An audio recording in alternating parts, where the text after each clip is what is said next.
Fala galerinha do quinto ano, tudo bem com vocês? Aqui é o professor Paulo e hoje nós vamos falar sobre as atividades 52 a 54, localização e movimentação. A gente vai tentar entender um pouquinho como é que funciona essa dinâmica, por exemplo, de ser informado ou de informar alguém sobre uma rua, sobre o que é uma rua paralela, uma rua concorrente. Nós vamos poder também avaliar o eixo de linhas horizontais, linhas verticais. Então, por exemplo, o que significam essas letrinhas aqui, letra C, letra A, letra B, o que elas têm a ver com o eixo horizontal e com o eixo vertical. Para você entender isso de uma forma mais tranquila, vamos tentar aqui por meio da imagem. Por exemplo, o eixo horizontal a gente vai entender que é essa linha aqui deitada, né? E o eixo vertical é uma linha em pé, certo? Então, olha só aqui a letra A. Essa letrinha A aqui, ela está no número 3, certo? E está também no número 4. Como assim, tio? Bem, ela está no número 3 no eixo horizontal e está no número 4 no eixo vertical.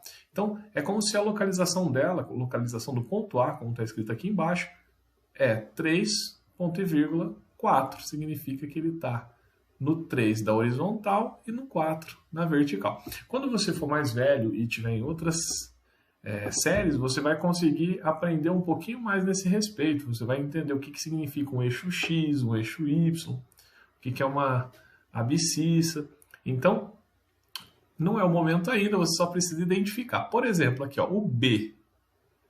Vamos trocar a cor aqui, vamos colocar um amarelinho. Bem, o B, ele está no 4 horizontal, né? Tá aqui no número 4, olha só. E tá no 1 na vertical. Agora olha como que ele está explicado aqui embaixo na minha tela. B, 4 e 1. Certo? Então essa é a ideia. Você vai encontrar alguns exercícios bem nesse formato e você só vai ter que identificar primeiro o que está na horizontal, depois o que está na vertical. Ou seja, horizontal, linhas deitadas, verticais, linhas em pé. Beleza. No exercício de número 5, que está aqui do nosso lado, número 5, vem mostrando um esqueminha de rua, de mapa, de localização dentro de uma cidade. Nas teorias anteriores, nós aprendemos o que significam ruas paralelas. É aquelas que não se encontram, né? E as concorrentes é aquelas que não se encontram. Por exemplo, as concorrentes formam um ponto, as paralelas nunca por não se encontrarem não formam nenhum ponto. Então, as alternativas você tem que buscar ruas paralelas e duas ruas perpendiculares. Então, ou seja, ruas que se encontram e aquelas que não se encontram. As concorrentes perpendiculares, tem que lembrar que elas formam aquele ângulo, né, de 90 graus. Opa, deixa eu voltar aqui que saiu errado. Então, por exemplo, uma concorrente, ela tem que formar aquele ângulo de 90 graus, lá, aquele que a gente forma como se fosse o L. Lembra disso? São os cantos, né? Então, essa é a ideia. Quando você for observar, você tem que ver os cruzamentos. Os cruzamentos são concorrentes perpendiculares, porque formam 90 graus. E as que não se encontram nunca, tanto na vertical, como o desenho que eu tinha feito, quanto na horizontal, ou de forma inclinada, elas são também paralelas, tá? Então, ó, essas aqui que eu vou fazer o risquinho em cima vermelho aqui, e essa aqui, são as paralelas, e essas do risquinho verde aqui, que se encontram, ó, são as perpendiculares, ok? Então, espero que tenha ficado claro para você. Vamos ver aqui se tem mais algum ponto que seja interessante. O exercício 4, você não vai conseguir fazer, porque teria que ser uma atividade de mais gente. O exercício 6... você vai fazer o oposto do que eu expliquei aqui, olha. Como assim, tio? Nesse exercício ele te trouxe a letra, os números e já está montado aqui embaixo, concorda? A resposta, está aqui.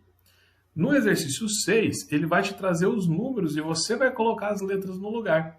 Por exemplo, ele vai te trazer a pergunta, onde que é o ponto 1, 2? Você vai ter que procurar no 1 na horizontal, o 2 na vertical para poder marcar o local certinho, tá? Vocês vão ver que é um jogo até divertido, né? Uma brincadeira e um exercício interessante que vai te fazer pensar um pouquinho e vai te ajudar bastante a entender essas noções de coordenadas, de localização, e também faz parte aí dos elementos primitivos da geometria.